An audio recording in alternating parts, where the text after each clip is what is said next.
con nosotros.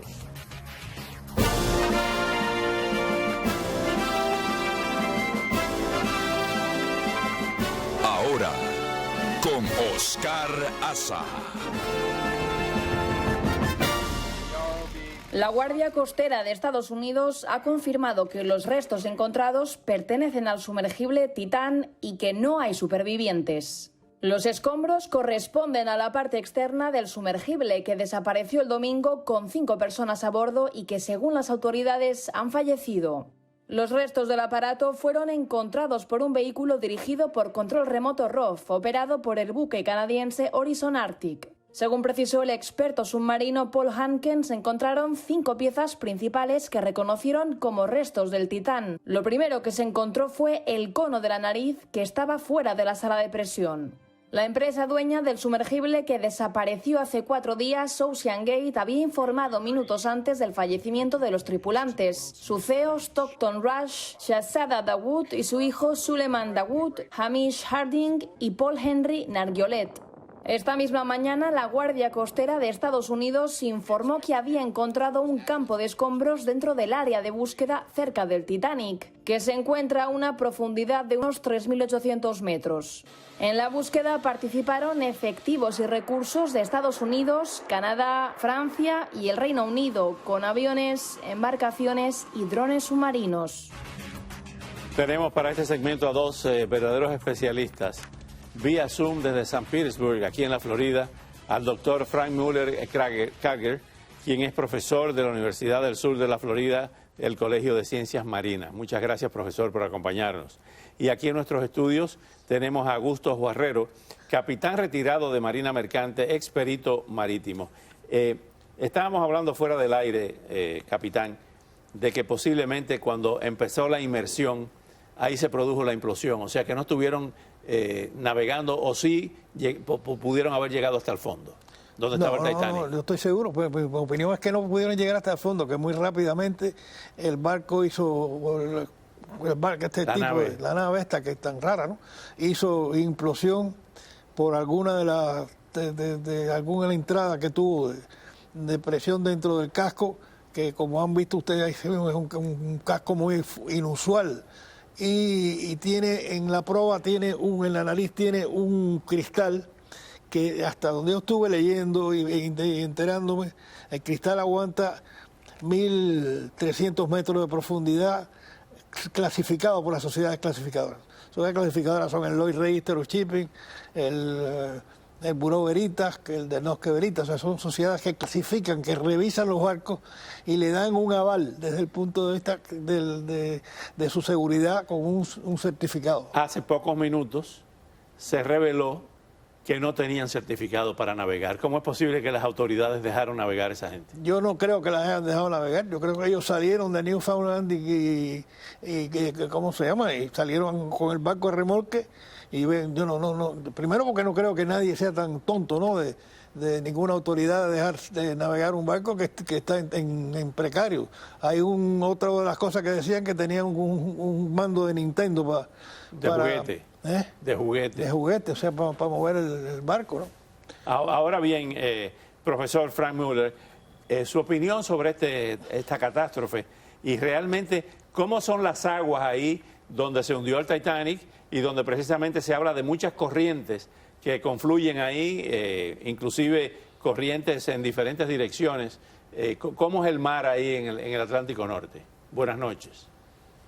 Buenas noches, Oscar, y buenas noches, capitán. Buenas noches. El capitán tiene razón, no creemos que la nave llegó al fondo a 3.800 metros donde está el Titanic, sino que se perdió la conexión, la comunicación con el submersible como a 1 hora y 45 minutos bajando y el fondo está como a 2 horas y media, o sea que estaría quizás como a 2.600 metros. Son aguas frías, casi cerca de 4 grados centígrados, de ahí para abajo la temperatura es bastante constante y muy fría todo el tiempo, pero las presiones son muy grandes, cada 10 metros de profundidad que uno baja es una atmósfera y si este submarino perdió la comunicación a más o menos 2.600, 3.000 metros, tenía como 300 atmósferas encima Y eso es por todos lados, en 3 dimensiones, ¿no? ¿Cuánto de esos metros cúbicos es las atmósferas? ¿Cómo se mide, profesor? Bueno, nosotros estamos en la superficie de la Tierra a 1 atmósfera. Ajá. 1 atmósfera. Entonces, cada 10 metros que uno baja, estás incrementando la presión por 1 atmósfera. Y a 3.000 metros estás a 300 atmósferas.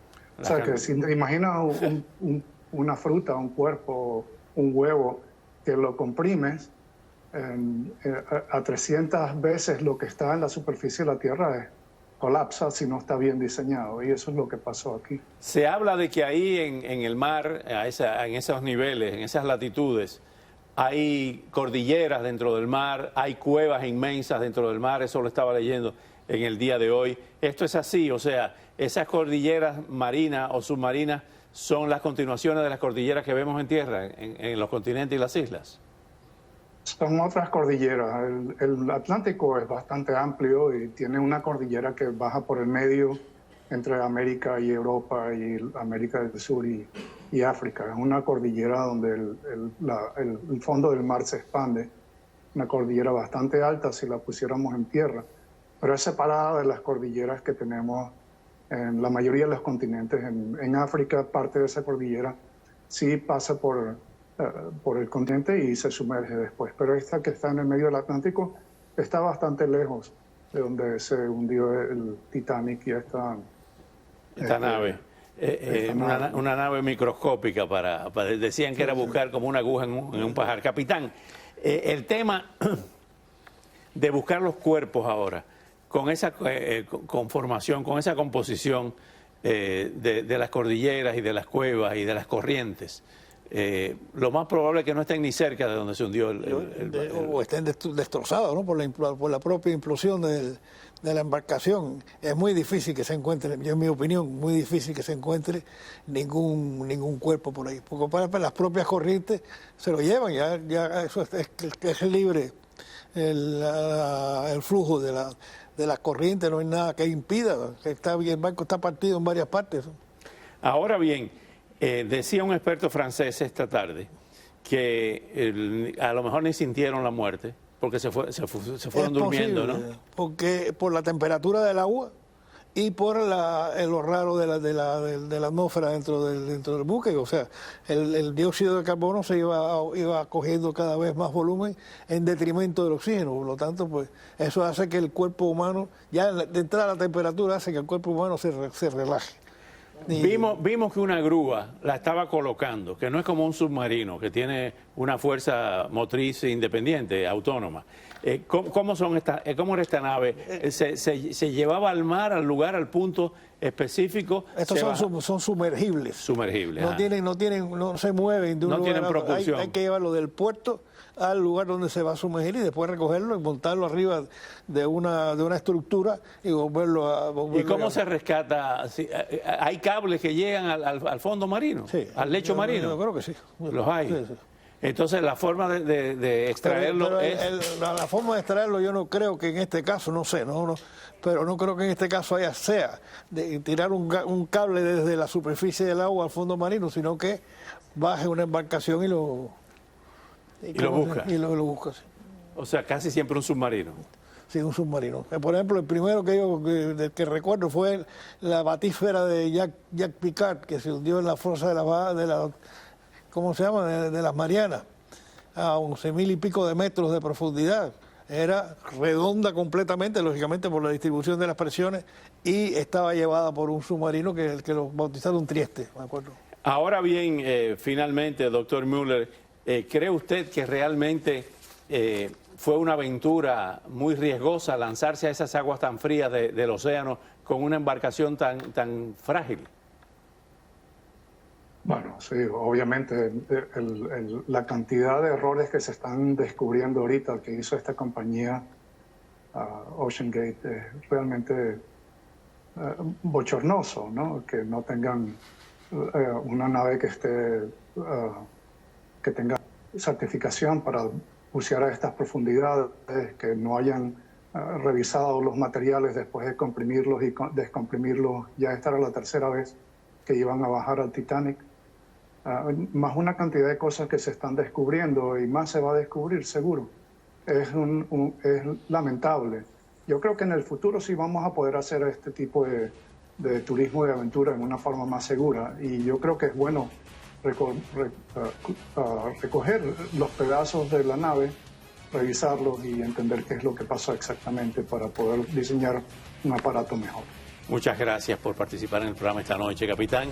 Como siempre, a sus órdenes.